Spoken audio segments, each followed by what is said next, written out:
इच्छा पूरी नहीं होती तो क्रोध बढ़ता है, इच्छा पूरी होती है तो लोभ बढ़ता है। इसीलिए जीवन की परिस्थिति में हमेशा धैर्य बनाए रखने की ज़रूरत होती है। नमस्कार दोस्तों, मेरा नाम है नीलेश। आज हम सुनाने जा रहे श्री कृष्ण की अद्भुत लीलाओं में से एक लीला। दोस्तों, ब्रिजधाम में श्री कृष्ण जब अपनी लीलाएं करते थे तब वहाँ एक सुखिया नामक मालिन रहती थी। वह हमेशा ही फल फूल बेचकर अपना गुजारा करती थी। वह बहुत ही गरीब स्वभाव की थी। ब्रज में सुखिया जब भी गोपियों से मिलती थी तो उसे वह नंदलाला के बारे में बताती थी। बाल कृष्ण की अद्भुत लीलाएं सुनने में उसे बहुत ही आनंद मिलता था। उसका मन भी बाल कृष्ण के दर्शन के लिए तरसता था।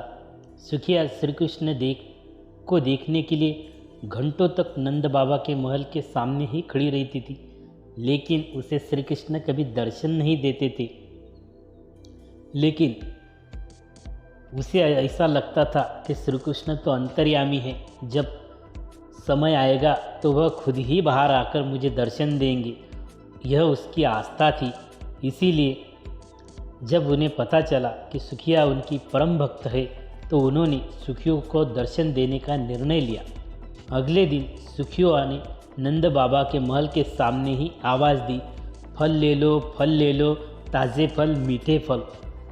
जैसी ही सुखिया की आवाज़ श्री कृष्ण के कानों में पड़ी, वैसे ही श्री कृष्ण बाबा दौड़े अपने नटखट पैरों से दौड़े सुखिया के पास पहुंचते हैं और बोलते हैं कि लाओ, मुझे फल दे दो माँ।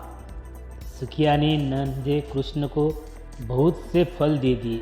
फल की कीमत चुकाने के लिए श्री कृष्ण बार बार महल के अंदर जाते थे और मुट्ठी भर अनाज भर के लाने की कोशिश करते थे, लेकिन उनका हाथ इतना छोटा था और वह आने जाने में ही सारा अनाज रास्ते में बिखर जाता था।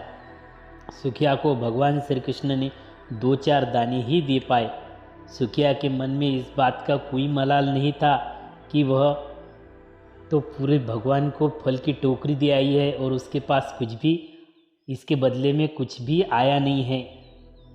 वह दुखी नहीं थी, वह तो बहुत सुखी थी कि उसने आज अपने हाथों से भगवान को फल दिए हैं। सुखिया मुस्कुराती हुई अपने घर पहुंची। उसकी फल की टोकरी खाली थी, क्योंकि वो तो सारे फल श्री कृष्ण भगवान को दे आई थी। घर जाकर उसने अपनी टोकरी अपने सिर से उतारी और देखा कि टोकरी में उसके तो हीरे जवाहरात है। सुखिया को यह बात समझ में आ गई कि यह तो श्री कृष्ण की अद्भुत लीला है। उसने मन ही मन में बाल गोपाल को धन्यवाद दिया। इस तरह श्री कृष्ण ने अपनी परम भक्त सुखिया का उद्धार किया। तो बोलो, जय श्री नंदलाल, बाल कृष्ण राधे गोपाल की जय।